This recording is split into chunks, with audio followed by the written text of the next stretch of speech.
Welcome to everyone. Now what would you say if I were to tell you you can create a business transforming IT department and dramatically increase profits? Well, you might say, well, of course, Art, that's the title of your session. But you may be skeptical, and I wouldn't blame you, because I don't think I'd believe it myself, except I've seen it work so many times. So over the next 45 minutes, you will learn to make profits soar. It's a simple process. I've done it many times myself, and I can walk you right through the process. All you have to do, well, really doesn't matter if you're an IT person or a non-IT person, because it's not about technology. It's about business results. And I apologize for having you look at my ugly mug up here for a little while, but we'll have some entertaining slides. But all you have to do is gather up some really great ideas and then implement them. That kind of sounds like a joke, I guess, but I'm serious. Idea and implementation. It's two sides of the same coin called innovation. And innovation is the one core competency that's required for business success. Now we're going to quickly learn a tricky little method for coming up with powerful, innovative ideas that, when implemented, will make profits soar. But that's the trick, implementation. Because no matter how powerful or no matter how innovative our ideas, they're going to be worth zip unless we can actually implement them. There's no innovation without implementation. And the entire business world has a real problem today on the implementation side of the coin. Our little information age has run smack dab into a brick wall of efficiency and productivity of the IT process. Over the past 40 years, information technology has become an integral part of virtually every business. So much so that you almost can't think of a business process today that isn't supported by IT. So much so that IT has actually become the primary limiting factor of business success. Now, every CEO wants to move his company forward. And when I say CEO, I mean not necessarily the CEO in your organization, but whoever is ultimately responsible for business results. His title might not be CEO, it might be something else. But every CEO wants to move his company forward. He wants to do things like maximize revenue at the point of contact with his customer. He wants to offer products and services that are so innovative that his competition can't duplicate them. He wants to be able to deliver the right information at the right time to the right person for business success and customer success. But there's a big problem with that, and that every one of those goals requires results from the IT process. And today, IT is the brick wall. Now, you may think I'm knocking IT people, but I'm not. IT people should actually be commended for the results that they actually get, considering the obstacles in their way. The Standish Group has been tracking IT software project successes and failures for over 20 years. They've analyzed over 40,000 projects, and they've determined that the most successful year on record was 2003. In 2003, the most successful year on record, 2 out of 3 projects failed. 2 out of every 3 software projects started ended in failure. They were either canceled outright or the results were unsatisfactory. Now that's a pretty sad statistic, especially considering that's the most successful year on record. But it gets worse. The Gartner Group has determined that about 80% of the average IT budget today in the United States is devoted to just keeping the old legacy software running. 80% of the average IT budget is used to just keep the old IT engine running. Now, if you were a CEO, how would you go about making a company successful, especially in this information age, and keeping it successful, when 80% of your budget, your IT budget, is just lopped off the top and locked away, devoted to keeping the legacy software running. And of the little 20% that's left, there's only a 1 in 3 chance that it's going to do any good for the future. Well, every CEO is hired to make good things happen for his company. He's expected to do things like increase business efficiency, increase competitive advantage, increase market share, increase sales, increase profits, a lot of increases, right? He's expected to push all the right buttons to make good things happen. But the problem is most of those buttons don't work. They're broken.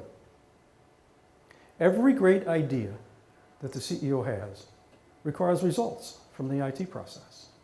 And there's a tremendous gap today between what the CEO desperately needs for success and what the IT process can deliver. So he normally just goes about implementing those ideas that either don't require IT results or can be implemented by making small incremental changes to the legacy software. It's gotten so bad today that the CEO doesn't even want to talk about it.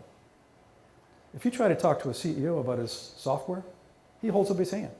He says, go talk to my IT guy. But the IT guy is forced to run an IT department that's transactional.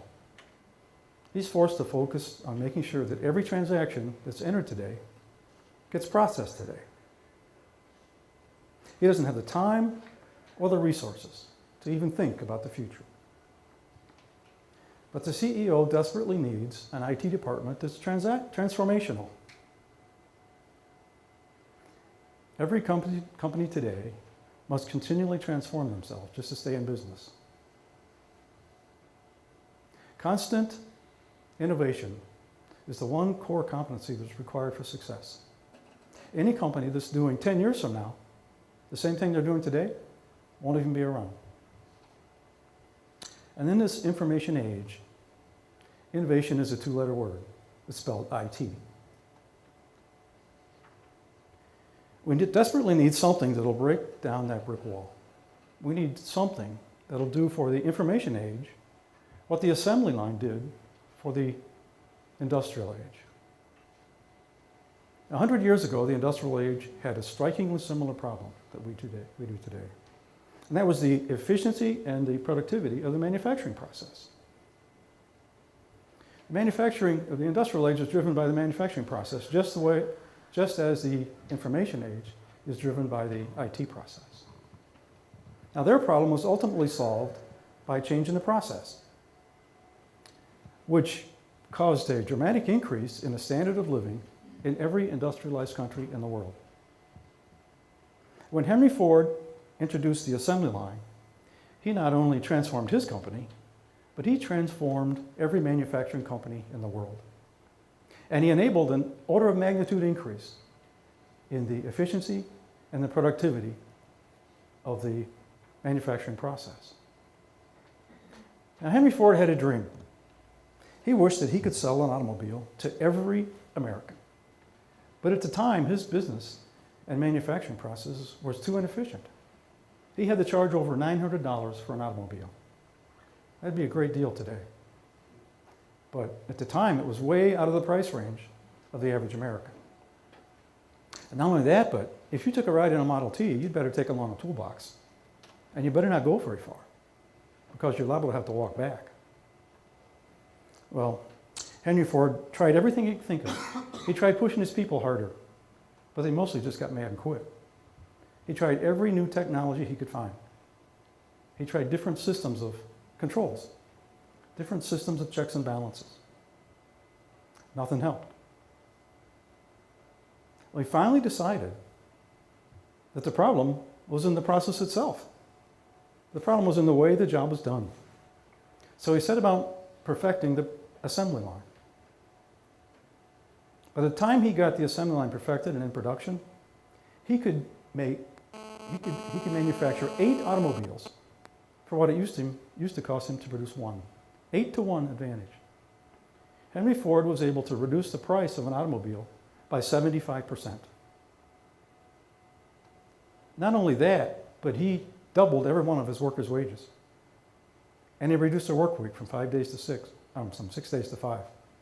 5 to 6 wouldn't be a good direction. And he improved their benefits. Henry Ford was able to totally transform his business and create an order of magnitude improvement in the efficiency of the manufacturing process just by changing the way the job was done. Henry Ford's dream came true. Now, if your CEO were to make a wish for the perfect solution to this current IT problem, what do you think he would say? Well, I've got an idea what he might say. He might say something like, get rid of all this legacy software that's sucking 80% of my budget down the drain, replace it with something that does exactly what I want it to do, give it to me right away. I don't want to spend a lot of money on it. Oh, and by the way, I don't want to take any risk. They never want to take any risk. Well, most people would say that's a pretty tall order. But I'm here to tell you that you can make the CEO's wish come true. I have been perfecting a method since the early 70s that I call the profit method. The profit method works every time. Now, the profit method is not new technology. We've tried all that. Over the past 40 years, and I've been around 40 years, but can't you tell? Over the past 40 years, we've tried any number of new languages, many different architectures, many different systems of control, many different systems of checks and balances. Nothing has helped. If anything, it's made things more complex. We're still faced with a 2 out of 3 failure rate. And that's in a good year. You know? Over the past 40 years, I've started 4 software companies who've achieved a great deal of success for their customers. I've made many CEOs' wish come true.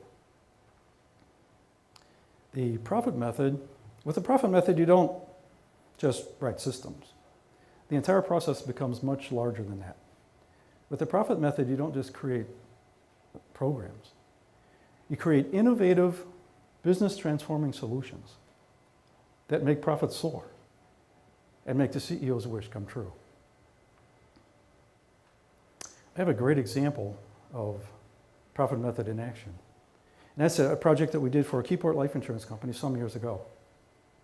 This is a perfect example because there's so much corroborative evidence surrounding that particular project that creates a stark contrast between what the profit method can do and the traditional IT process.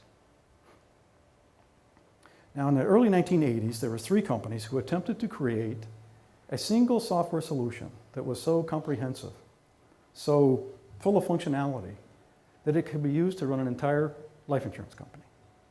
There was the insurance machine from EDS, there was the iSystem from Cybertech, and Traycore Computing had a 3rd project going. Now, these are 3 of the most respected names in the industry when it comes to life insurance functionality. And of course, these were pretty large projects. Each one of these projects cost over $30 million. $30 million. And they all 3 failed. None of the 3 were finished to completion. Well, by 1988, I'd started my own software company called Trimark Technologies. And we had a customer, Bob Sharp, the CEO at the time of Keyport Life Insurance Company. But he wanted to get rid of his software, his legacy software, and replace it with something else. And Bob Sharp truly was sharp because he selected my little company to write that system. Well, we developed a system for Bob Sharp, and we actually finished it. We put it into production, and they liked it. Now, the system we created for Keyport was much larger than any of the previous 3 attempts. And it cost Keyport a total of $1.8 million. $1.8 million. In a project where the previous 3 companies had failed for $30 million, we succeeded in creating an even larger system, more functional system, for $1.8 million. Now, that astounding feat was later validated by the Allstate Insurance Company. When they did a function point count on the system, that placed a value of over $60 million. $60 million worth of corporate software functionality for about $2 million. A 30-to-1 improvement. A 30-to-1 improvement over the efficiency and quality of the traditional IT process. Now, creating corporate software, the cost of creating corporate software has really one dimension, and that's labor. Anything that reduces labor reduces the total cost, reduces the time frame, and reduces the risk, all three at the same time. The profit method has 10 development principles that combine to dramatically reduce the labor cost of creating corporate software. With the profit method, you create corporate software for a tiny fraction of normal cost. But the real value of software, of course, has nothing to do with what it costs you. It has everything to do with what's it going to do for your company. You know? If it doesn't positively affect the corporate results, it's not worth a thing, even if you got it free. So we actually made Bob Sharp's dream come true because we got rid of his legacy software. And we gave him a system that did exactly what he wanted it to do, and we gave it to him right away. We didn't charge him very much, and we were able to structure a deal where he had really no risk. So he was free to go about transforming his business. And transform his business he did.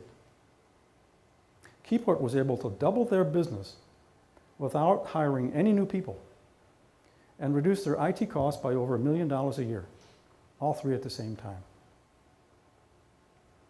Bob Sharp was able to double his business because he could now offer products and services that were so innovative that his competition couldn't duplicate them. And he could handle the increased business without adding any new people because of the innovative business processes we built into the system. So Bob Sharp's dream did come true. Now, what effect do you think it would have on your company's profits if you could double revenue without increasing cost? That's the profit method in action. The profit method can do that for any company. There are literally millions of organizations all around the world who are facing that brick wall. There are literally hundreds of organizations just in our industry that desperately need a solution to this IT problem. That's why I wrote this book, Profit. Profit explains in language that, oh, actually, I have a slide for that too. Forgot. You're missing out on this wonderful little slide I did. Profit explains in language that anyone can understand the 5 simple steps to break through that brick wall to innovation and higher profits.